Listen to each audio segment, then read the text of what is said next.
on to the next topic, that is physical types of adsorption. Types of adsorption. So there are two types of adsorption.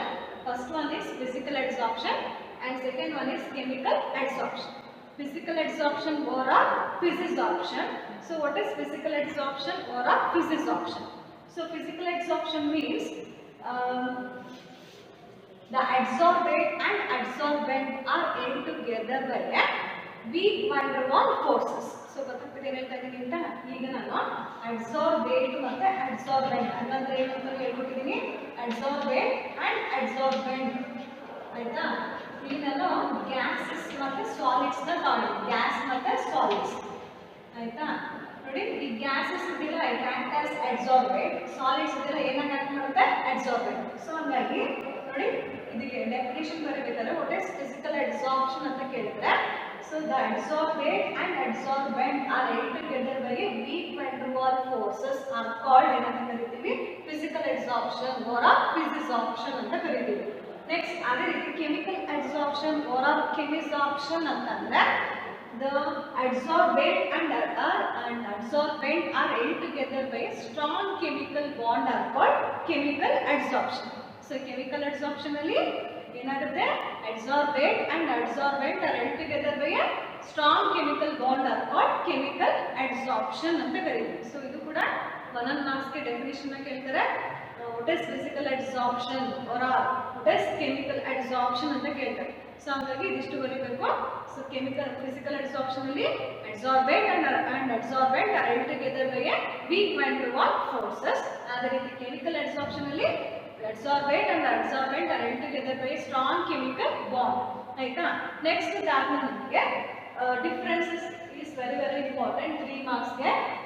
So ನೋಡಿ first difference ಏನು, give the differences between physical adsorption and chemical adsorption ಅಂತ ಕೇಳ್ತಾರೆ. So first difference is adsorbate and adsorbent are held together by a ಯಾವುದು weak intermolecular forces, weak van der Waals forces. ಸಾರಿ ಅದು weak van der Waals forces ಇರುತ್ತೆ. weak van der Waals forces of attraction ಇರುತ್ತೆ. ಯಾವ್ದ್ರ ಮಧ್ಯ, adsorbate ಮತ್ತೆ adsorbent ಮಧ್ಯ. Next ಅದೇ ರೀತಿ ಕೆಮಿಕಲ್ ಅಡ್ಸಾರ್ಪ್ಷನ್ ಅಲ್ಲಿ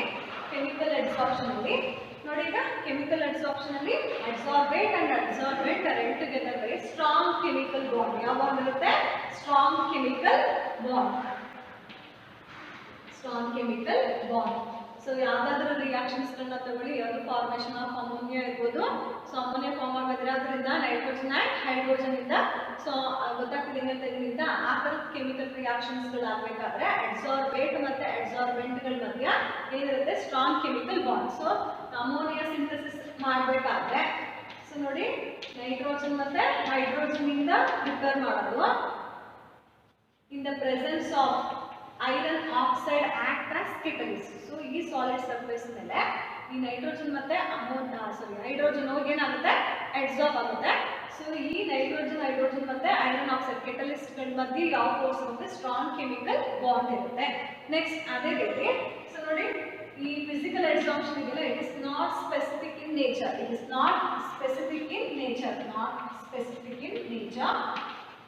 It is highly specific in nature. So ಇನ್ನೊಂದು ಏನು ಅಂತ ಹೇಳ್ಕೊಟ್ಟಿದ್ದೀನಿ, ಸ್ಪೆಸಿಫಿಕ್ ಅಂದಾಗ ನೋಡಿ ಪರ್ಟಿಕ್ಯುಲರ್ ಅಡ್ಸಾರ್ಬೆಂಟ್ ಮೇಲೆ ಅದು ಪರ್ಟಿಕ್ಯುಲರ್ ಅಡ್ಸಾರ್ಬೇಟ್ ಏನಾಗಬೇಕು, ಅಡ್ಸಾರ್ಬ್ ಆದ್ರೆ ಅದನ್ನ ಏನಂತ ಕರಿತೀವಿ, ಸ್ಪೆಸಿಫಿಕ್. ನಾಟ್ ಸ್ಪೆಸಿಫಿಕ್ ಮೀನ್ಸ್ ಯಾವ್ದಾದ್ರೂ ಅಡ್ಸಾರ್ಬೆಂಟ್ ಮೇಲೆ ಯಾವ್ದಾದ್ರೂ ಬೇರೆ ಪಾರ್ಟಿಕಲ್ಸ್ ಗಳು ಬಂದು ಅಡ್ಸಾರ್ಬ್ ಆಗೋದು, ಇಂಥದೇ ಪಾರ್ಟಿಕಲ್ಸ್ ಗಳು ಬಂದು ಅಡ್ಸಾರ್ಬ್ ಆಗಬೇಕು ಅನ್ನೋದು ಇರಲ್ಲ. ಸೊ ಗೊತ್ತಾಗ್ತಿದ್ಯಾ, ಯಾವುದು physical adsorption is not specific, but ಅದರ chemical adsorption is highly specific. So ಈ ಸಿಂಥಸಿಸ್ ಆಫ್ ಅಮೋನಿಯಾಗೆ ನಾನು ಐರನ್ ಆಕ್ಸೈಡ್ ಕೆಟಲಿಸ್ಟ್ ನ ಹಾಕಿದ್ರೆ ಮಾತ್ರ ಏನಾಗುತ್ತೆ, ನೈಟ್ರೋಜನ್ ಮತ್ತು ಹೈಡ್ರೋಜನ್ ಬಂದು ಅಡ್ಸಾರ್ಬ್ ಆಗುತ್ತೆ. ಐರನ್ ಆಕ್ಸೈಡ್ ಬಂದು ನಾನು ಬೇರೆ ಯಾವುದೇ ಕೆಟಲಿಸ್ಟ್ ಯೂಸ್ ಮಾಡಿದ್ರು ಕೂಡ ರಿಯಾಕ್ಷನ್ ಆಗಲ್ಲ. ಸೊ ಹಾಗಾಗಿ ಅಡ್ಸಾರ್ಬೇಟ್ ಮತ್ತೆ ಅಡ್ಸಾರ್ಬೆಂಟ್ ಇದೆಯಲ್ಲ, ಸೊ ಅಡ್ಸಾರ್ಬೆಂಟ್ ಮೇಲೆ ಪರ್ಟಿಕ್ಯುಲರ್ ಅಡ್ಸಾರ್ಬೇಟ್ ಬಂದು ಕೂರ್ಬೇಕು ಯಾವ್ದ್ರಲ್ಲಿ, ಕೆಮಿಕಲ್ ಅಡ್ಸಾರ್ಪ್ಷನ್ ಅಲ್ಲಿ. ನೆಕ್ಸ್ಟ್ ನೋಡಿ ಫಿಸಿಕಲ್ ಅಡ್ಸಾರ್ಪ್ಷನ್ ಇದೆಯಲ್ಲ, it is reversible in nature. but chemical adsorption is irreversible in nature.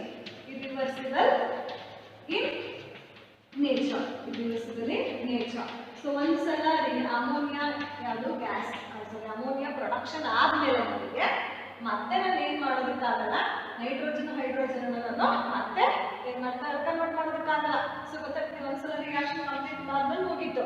So ಹಾಗಾಗಿ ಕೆಮಿಕಲ್ ಅಡ್ಸಾರ್ಪ್ಷನ್ ಇಲ್ಲ, it is irreversible in nature. But ಆದರೆ ಫಿಸಿಕಲ್ ಅಡ್ಸಾರ್ಪ್ಷನ್ ಇಲ್ಲ, ರಿವರ್ಸಿಬಲ್ ಇನ್ ನೇಚರ್. ಗೊತ್ತಾಗ್ತದೆ ಏನಂತ ಅಂತ. ನೆಕ್ಸ್ಟ್ ಅದಾದ್ಮೇಲೆ ನೋಡಿ, enthalpy of adsorption is low. ಯಾವುದಕ್ಕೆ? ಫಿಸಿಕಲ್ ಅಡ್ಸಾರ್ಪ್ಷನ್ಗೆ enthalpy of adsorption is low. Enthalpy of adsorption is low. ಎಷ್ಟಿರುತ್ತೆ? 20 to 40 ಕಿಲೋಜೌಲ್ ಅಷ್ಟು ಮಾತ್ರ ಎಂಥಾಲ್ಪಿ ಆಫ್ ಅಡ್ಸಾರ್ಪ್ಷನ್. ಆಯ್ತಾ? ನೆಕ್ಸ್ಟ್ ಕೆಮಿಕಲ್ ಅಡ್ಸಾರ್ಪ್ಷನ್ ಅಲ್ಲಿ enthalpy of adsorption is high. ಎಷ್ಟಿರುತ್ತೆ ಎಂಥಾಲ್ಪಿ ಆಫ್ ಅಡ್ಸಾರ್ಪ್ಷನ್ ಅಂತ ಅಂದ್ರೆ 80 to 240 kilojoule per mole. 80 to 240 kilojoule per mole. So enthalpy of adsorption chemical ಅಡ್ಸಾರ್ಪ್ಷನ್ಗೆ ಜಾಸ್ತಿ. ನೆಕ್ಸ್ಟ್ ನೋಡಿ, ಇಲ್ಲಿ ಡ್ಯೂರಿಂಗ್ ಫಿಸಿಕಲ್ ಅಡ್ಸಾರ್ಪ್ಷನ್ ಅಥವಾ physical adsorption takes place only at low temperature. Physical absorption takes place only at low temperature. So when temperature increases, absorption decreases. So physical absorption low temperature ನಲ್ಲಿ ಮಾತ್ರ ಏನಾಗುತ್ತೆ? ಅಕ್ಕರ್ ಆಗುತ್ತೆ, ಆಗೋದು. ಆಯ್ತಾ? Temperature ಜಾಸ್ತಿ ಆದ್ರೆ ಏನಾಗುತ್ತೆ? Physical absorption decreases. ಅದೇ ರೀತಿ ಕೆಮಿಕಲ್ ಅಬ್ಸಾರ್ಪ್ಷನ್ ಅಲ್ಲಿ ನೋಡಿ, takes place only at high temperature. So when temperature increases, chemical absorption also increases. Next, adamale sixth one. So in physical absorption idilla, it form multi-layer absorption under high pressure. So ಇಲ್ಲಿ physical absorption ಅಲ್ಲಿ ಏನಾಗುತ್ತೆ? absorbent ಮೇಲೆ multi layers ಗಳು form ಆಗುತ್ತೆ. So because of weak van der Waals forces ಗಳು ಇರೋದ್ರಿಂದ, so ಏನಾಗುತ್ತೆ? Multi layers ಗಳು ಫಾರ್ಮ್ ಆಗುತ್ತೆ ಯಾವುದಲ್ಲಿ? ಫಿಸಿಕಲ್ ಅಡ್ಸಾರ್ಪ್ಷನ್ ಅಲ್ಲಿ. ನೆಕ್ಸ್ಟ್ ಅದೇ ರೀತಿ ಕೆಮಿಕಲ್ ಅಡ್ಸಾರ್ಪ್ಷನ್ ಅಲ್ಲೂ ಕೂಡ ನಿಮಗೆ monolayer is form. Monolayer adsorption takes place. So ಇಲ್ಲಿ ಗೊತ್ತಾಗುತ್ತೆ, ಕೆಮಿಕಲ್ ಅಡ್ಸಾರ್ಪ್ಷನ್ ಅಲ್ಲಿ ಸ್ಟ್ರಾಂಗ್ ಕೆಮಿಕಲ್ ಬಾಂಡ್ ಫಾರ್ಮ್ ಆಗೋದ್ರಿಂದ ನಿಮಗೆ ಅಡ್ಸಾರ್ಬೆಂಟ್ ಮೇಲೆ ಓನ್ಲಿ ಮೋನೋಲೇಯರ್ ಮಾತ್ರ ಏನಾಗುತ್ತೆ? ಫಾರ್ಮ್ ಆಗುತ್ತೆ. So due to the strong chemical bond formation ಆಗೋದ್ರಿಂದ ಅದರಲ್ಲಿ ಮೋನೋಲೇಯರ್ ಮಾತ್ರ ಫಾರ್ಮ್ ಆಗುತ್ತೆ ಕೆಮಿಕಲ್ ಅಡ್ಸಾರ್ಪ್ಷನ್ ಅಲ್ಲಿ. ನೆಕ್ಸ್ಟ್ ಅದೇ ರೀತಿ low activation energy is needed. So ಯಾವುದಕ್ಕೆ? Because of weak van der Waals forces ಇರೋದ್ರಿಂದ physical adsorption takes place only low activation energy ಇದ್ರೆ ಸಾಕು, ಯಾಕಿದ್ದು ಪ್ರಾಡಕ್ಟ್ ಆಗಿ ಕನ್ವರ್ಟ್ ಆಗೋದಕ್ಕೆ. ಅದೇ ರೀತಿ ಕೆಮಿಕಲ್ ಅಡ್ಸಾರ್ಪ್ಷನ್ ಅಲ್ಲಿ high activation energy is needed. ಯಾಕೆ ಅಂತಂದ್ರೆ ಸ್ಟ್ರಾಂಗ್ ಕೆಮಿಕಲ್ ಬಾಂಡ್ ಫಾರ್ಮ್ ಆಗ್ತಿರೋದ್ರಿಂದ, ಸೊ ರಿಯಾಕ್ಟೆಂಟ್ ಇದು ಪ್ರಾಡಕ್ಟ್ ಆಗಿ ಕನ್ವರ್ಟ್ ಆಗಬೇಕು ಅಂತಂದ್ರೆ high activation energy is needed. So ಈ ಟಾಪಿಕ್ ಅಲ್ಲಿ ನಿಮಗೆ ಡಿಫರೆನ್ಸಸ್ ನ 3 ಮಾರ್ಕ್ಸ್ ಕೇಳ್ತಾರೆ. Give the differences between physical adsorption and chemical adsorption ಅಂತೇಳಿ. ಸೊ ಅದೇ ರೀತಿ 1 ಮಾರ್ಕ್ಸ್ ಕೂಡ ಈ ಡಿಫರೆನ್ಸಸ್ ಮೇಲೆ ಕ್ವಶನ್ಸ್ ಗಳು ಬರುತ್ತೆ. Between physisorption and chemisorption, which one has lower enthalpy of adsorption ಅಂತ. lower enthalpy ಅಂತ ಕೇಳಿದ್ರೆ physical adsorption, ಅದೇ ರೀತಿ higher enthalpy ಅಂತ ಕೇಳಿದ್ರೆ chemical adsorption. ಗೊತ್ತಾಗ್ತಿದೆಯಾ? Next why enthalpy of adsorption is low in physical adsorption ಅಂತ ಕೇಳ್ತಾರೆ. because of adsorbate and absorbent are held together by weak van der Waals forces. ಏನಿದ್ರೆ ಗೊತ್ತಾಗ್ತಿದೆಯಾ? ಒಂದು ಡಿಫರೆನ್ಸಸ್ ಎಲ್ಲ ಕೇಳ್ತಾರೆ. ಇನ್ನೊಂದು ಮಾರ್ಕ್ಗೆ ಫಸ್ಟ್ ಮೇನಲ್ಲಿ 1 ಮಾರ್ಕ್ ಕೇಳೋದಾದ್ರೆ ಯಾವ ಫಿಸಿಕಲ್ ಮತ್ತೆ ಕೆಮಿಕಲ್ ಅಡ್ಸಾರ್ಪ್ಷನ್ ಅಲ್ಲಿ ಇವೆರಡರಲ್ಲಿ ಯಾವುದಕ್ಕೆ ಲೋ ಎಂಥಾಲ್ಪಿ ಆಫ್ ಅಡ್ಸಾರ್ಪ್ಷನ್ ಇರುತ್ತೆ, ಯಾವುದಕ್ಕೆ ಅಂತಂದ್ರೆ ಲೋ ಆದ್ರೆ ಫಿಸಿಕಲ್, ಅದೇ ರೀತಿ ಹೈ ಎಂಥಾಲ್ಪಿ ಅಂತ ಕೇಳಿದ್ರೆ ಕೆಮಿಕಲ್ ಅಡ್ಸಾರ್ಪ್ಷನ್. ಅದೇ ರೀತಿ ಇನ್ನೊಂದು ಮಾರ್ಕ್ಸ್ಗೆ ನಿಮಗೆ why enthalpy of adsorption is low in physical adsorption ಅಂತ ಕೇಳ್ತಾರೆ. ಯಾಕೆ ಫಿಸಿಕಲ್ ಅಡ್ಸಾರ್ಪ್ಷನ್ ಅಲ್ಲಿ ಎಂಥಾಲ್ಪಿ ಆಫ್ ಅಡ್ಸಾರ್ಪ್ಷನ್ ಕಡಿಮೆ? ಯಾಕೆ ಅಂತಂದ್ರೆ because adsorbate and absorbent are held together by weak van der Waals forces. We will move on to the adsorption isotherm. So adsorption isotherm means it is a graphical representation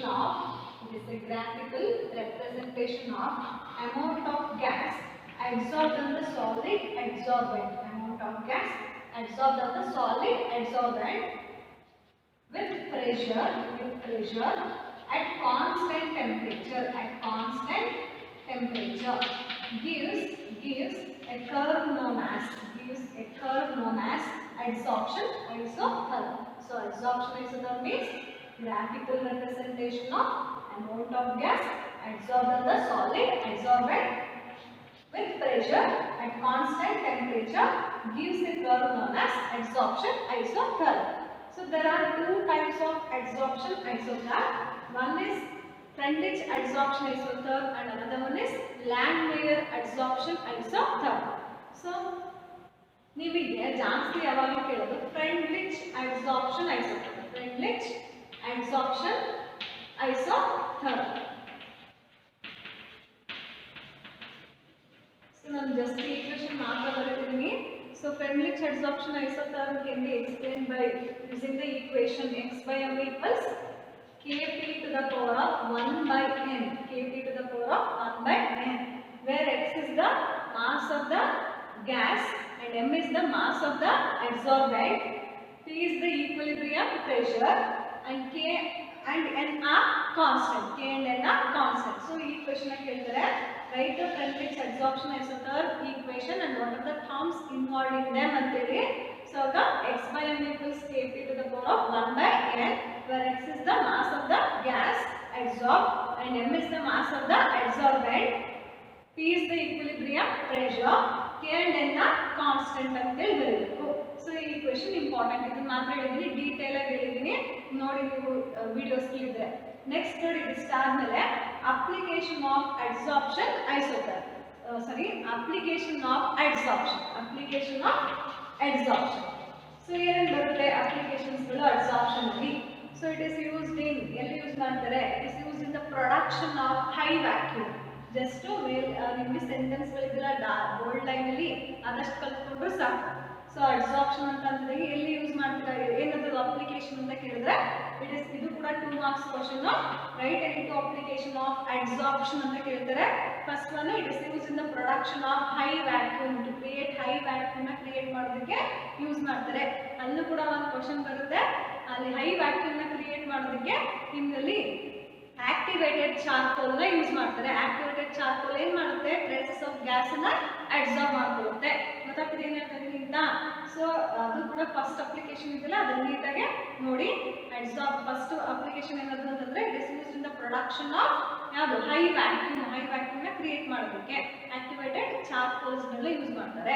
next ಅದೇ ರೀತಿ it is used in the decolorization of sugar solution. So sugar solution ನಾನು already example ಕೊಟ್ಟಿದ್ದೀನಿ. So yellow coloured sugar solution ಇದನ್ನ ನಾನು colourless ಮಾಡಬೇಕು ಅಂತಂದ್ರೆ animal charcoal ಯಾವ್ದು use ಮಾಡ್ತೀವಿ? Animal charcoal. ಅದೇ ರೀತಿ it is used in froth flotation process. ಯಾವ್ದಲ್ಲಿ? ಫ್ರೋತ್ ಫ್ಲೋಟೇಷನ್ ಪ್ರೋಸೆಸ್ ಗಳಲ್ಲಿ ಯೂಸ್ ಮಾಡ್ತಾರೆ. ನೆಕ್ಸ್ಟ್ ಅದೇ ರೀತಿ ಅದನ್ನ in order to remove moisture closed vessel ನಲ್ಲಿರುವಂತ ಮಾಯಿಶ್ಚರ್ ನ ರಿಮೂವ್ ಮಾಡೋದಕ್ಕೆ ಯಾವ್ದನ್ನ ಸಿಲಿಕಾ ಜೆಲ್ಗಳನ್ನ ಯೂಸ್ ಮಾಡ್ತಾರೆ. ಸೊ ಮಾಯಿಶ್ಚರ್ ನ ಅಬ್ಸಾರ್ಬ್ ಮಾಡ್ಕೊಳ್ಳೋದಕ್ಕೆ ಯಾವ್ದನ್ನ ಸಿಲಿಕಾ ಜೆಲ್ಸ್ ಗಳನ್ನ ಯೂಸ್ ಮಾಡ್ತಾರೆ. ನಾಟ್ ಟು ಕ್ರಿಯೇಟ್ ಅದನ್ನ ಹ್ಯೂಮಿಡಿಟಿ, ಗೊತ್ತಾಗ್ತಿದೆಯಾ? Sorry, not to remove humidity, moisture ನ ರಿಮೂವ್ ಮಾಡೋದಕ್ಕೆ ಇದನ್ನ ಯೂಸ್ ಮಾಡ್ತಾರೆ. ನೆಕ್ಸ್ಟ್ ಅದೇ ರೀತಿ noble gases, mixture of noble gases ಗಳನ್ನ ಸೆಪರೇಟ್ ಅಂದ್ರೆ ಇನರ್ಟ್ ಗ್ಯಾಸಸ್ ಗಳನ್ನ ಸೆಪರೇಷನ್ ಅಲ್ಲಿ ಕೂಡ ಈ ಅಬ್ಸಾರ್ಪ್ಷನ್ ಫಿನಾಮಿನಲ್ ಮೇಲೆ ಏನ್ ಮಾಡ್ತಾರೆ? ಸೆಪರೇಟ್ ಮಾಡ್ತಾರೆ. ಅದೇ ರೀತಿ ಹೆಟ್ರೋಜಿನಿಯಸ್ ಕೆಟಾಲಿಸಿಸ್ ಅಲ್ಲೂ ಕೂಡ ಅಬ್ಸಾರ್ಪ್ಷನ್ ಬೇಸಿಸ್ ಮೇಲೆ ರಿಯಾಕ್ಷನ್ಸ್ ಗಳು ಆಗೋದು. ಸೊ ನಾನು ಹೇಳ್ತಿರೋದು ಗೊತ್ತಾಗ್ತಿದ್ಯಾ? So any two application, but ಆದ್ರೆ ಒಂದೊಂದು ಮಾರ್ಕ್ಸ್ಗೆ ನಿಮ್ಗೆ ಇಲ್ಲಿ ಯಾವುದು ಏನಪ್ಪ ಅಡ್ಸಾರ್ಬೇಟ್ ಯಾವುದು, ಅಡ್ಸಾರ್ಬೆಂಟ್ ಯಾವುದು ಅಂತ ಕೂಡ ಕೇಳ್ತಾರೆ. ಸೊ ಹಾಗಾಗಿ ನೀಟಾಗಿ ಅಪ್ಲಿಕೇಶನ್ಸ್ಗಳನ್ನು ಓದಬೇಕು. Next we will move on to the next topic, catalysis. So what is catalysis? It is a chemical substance which increases the rate of a chemical reaction without itself undergoing any chemical change. So ಯಾವ chemical substance rate of the reaction ಅನ್ನು increase ಮಾಡುತ್ತಾ without itself undergoing any chemical change, ಆ ತರ substance ನ ಏನಂತ ಕರಿತೀವಿ? catalyst. And the process is known as catalysis. Process ಏನಂತ ಕರಿತೀವಿ? catalysis. So ಈಗ ನೋಡಿ, ಈಗ potassium chloride ಇದೆಯಲ್ಲ, so it decomposes to give potassium chloride and oxygen. Potassium chloride and oxygen. ಆಗಬೇಕು ಅಂತಂದ್ರೆ ಮಿನರಲ್ ಪೈರಾಕ್ಸೈಡ್ ಓರ್ ಯಾವುದು MnO2 manganese dioxide is used as catalyst. So this ಈ catalyst ಏನು ಮಾಡುತ್ತೆ, it increases the rate of the reaction. So reaction ಬೇಗ ಆಗೋದು ಮಾಡುತ್ತೆ. ಗೊತ್ತಾಗ್ತಿದೆಯಾ? ಇದನ್ನು ಕೂಡ ಕೇಳಿದರೆ name the catalyst used in the decomposition of potassium chloride into potassium chloride and oxygen ಅಂತೇಳಿ. ಸೊ ಯಾವುದು catalyst ಅಂತಂದ್ರೆ MnO2 manganese dioxide mineral pyroxide ore. So catalyst ಅಂತಂದ್ರೆ ಏನು, ನೆಕ್ಸ್ಟ್ ಒಂದು ಎಕ್ಸಾಂಪಲ್ ಹೇಳಿದೀನಿ. ಕೆಟಾಲಿಸಿಸ್ ಅಂತಂದ್ರೆ ಏನು ಅಂತ ಹೇಳಿದೀನಿ. ನೆಕ್ಸ್ಟ್ ನೋಡಿ ಕೆಟಲಿಟಿಕ್ ಪಾಯ್ಸನ್ ಮತ್ತೆ catalytic promoter. So what is catalytic promoter? So catalytic promoter means these are the substances which increases the activity of the catalyst. So ಯಾವುದು substances ಗಳು catalyst activity ನ increase ಮಾಡುತ್ತೆ, that substances are called catalytic promoter. Catalytic promoter. For example, in the manufacture of ammonia by Haber process, iron oxide act as catalyst and molybdenum act as a catalytic promoter. So ಇನ್ನೂ rate of the reaction ಜಾಸ್ತಿ ಆಗೋದಕ್ಕೆ so ಕೆಟಲಿಸ್ಟ್ಗೆ ಏನು ಮಾಡುತ್ತೆ, ಅದ್ರದ್ದು ಆಕ್ಟಿವಿಟಿನೇ increase ಮಾಡೋದಕ್ಕೆ ಮಾಲಿಬ್ಡಿನಮ್ನ use ಮಾಡ್ತಾರೆ. ಗೊತ್ತಾಗ್ತಿದೆಯಾ? ಯಾವ substances catalyst ಆಕ್ಟಿವಿಟಿನ ಇನ್ನೂ ಜಾಸ್ತಿ ಮಾಡುತ್ತೋ that substances are called catalytic promoter. ಗೊತ್ತಾಯ್ತಾ? ಒಂದು ಎಕ್ಸಾಂಪಲ್ ಹೇಳಿದ್ವಿ. Next catalytic poison. What is catalytic poison? The substance which decreases the activity of the catalyst. ಯಾವ ಸಬ್ಸ್ಟೆನ್ಸಸ್ಗಳು ಕೆಟಲಿಸ್ಟ್ ಆಕ್ಟಿವಿಟಿನ ಡಿಕ್ರೀಸ್ ಮಾಡುತ್ತೋ that substances are called catalytic poisons. Catalytic poisons. Next ನೋಡಿ ಅಂದ್ರೆ ಒಂದು example, in the manufacture of sulphuric acid by contact process. So manufacture of sulphuric acid by contact process, platinum act as A catalyst. Platinum ಏನಾಗುತ್ತೆ ಮಾಡುತ್ತೆ? Catalyst. So if ಏನಾದ್ರೂ arsenous sulphide is present as impurity, so manufacture ಆಗಬೇಕಾದ್ರೆ arsenous sulphide ಏನಾದ್ರೂ impurity ಇತ್ತು ಅಂತಂದ್ರೆ ಆ ಆರ್ಸಿನಸ್ sulphide ಏನು ಮಾಡುತ್ತೆ, that decreases the activity of the platinum catalyst. So arsenous sulphide ಏನಂತ ಕರಿತೀವಿ? Catalytic poison. ಗೊತ್ತಾಗ್ತಿದೆ ಹೇಳಿದೆ ಅಂತ. ನೆಕ್ಸ್ಟ್ ಇದಿಷ್ಟ ಆದ್ಮೇಲೆ ನಿಮಗೆ ಯಾವುದು shape selective catalysis. Shape selective catalysis. So what is shape selective catalysis? So nodi the catalytic reaction depends upon the pore structure of the catalyst and the size of the reactant and product are called shape selective catalysis. ಗೊತ್ತಾಗ್ತಿದೆ? ಇದನ್ನು detail ಆಗಿ ಹೇಳ್ತೀನಿ ನೋಡಿ. So catalytic reaction depends upon the pore structure of the catalyst and the size of the reactant and product are called shape selective catalysis. So ನೋಡಿ ಅದಕ್ಕೊಂದು example ಜಿಯೋಲೈಟ್ಸ್. ಯಾವುದು? ಜಿಯೋಲೈಟ್ಸ್. So zeolites ಗಳಿಗೆ honeycomb structure ಇರೋದ್ರಿಂದ it act as a good ಏನು shape selective catalysis. ಇದು ಕೂಡ ಕೇಳಿದ್ರೆ very very important. What is shape selective catalysis? Give an example ಅಂತಿದೆ. ಸೊ ಶೇಪ್ ಸೆಲೆಕ್ಟಿವ್ ಕೆಟಾಲಿಸಿಸ್ ಅಂದ್ರೆ ಎಕ್ಸಾಂಪಲ್ ಯಾವುದು? Zeolite. So why zeolite act as a good shape selective catalysis ಅಂತ ಹೇಳಿದ್ರೆ because of honeycomb structure. honeycomb structures ಗಳು ಇರೋದ್ರಿಂದ zeolite ಗಳು good catalyst ಗಳಾಗಿ act ಮಾಡುತ್ತೆ. ನೆಕ್ಸ್ಟ್ ಅದೇ ರೀತಿ ZSM5. It is a kind of zeolite. So ಈ ZSM5 ಇದೆಲ್ಲ it is used as a catalyst. ಏನಾಗಿ shape selective catalyst ಆಗಿ ಯೂಸ್ ಮಾಡ್ತಾರೆ. ಎಲ್ಲಿ ಅಂತಂದ್ರೆ conversion of alcohol into gasoline. Gasoline ಆಗಿ ಕನ್ವರ್ಟ್ ಆಗಬೇಕು ಅಂತಂದ್ರೆ ZSM5 is used as shape selective catalysis. So ಇದು ಕೂಡ ವೆರಿ ವೆರಿ ಇಂಪಾರ್ಟೆಂಟ್.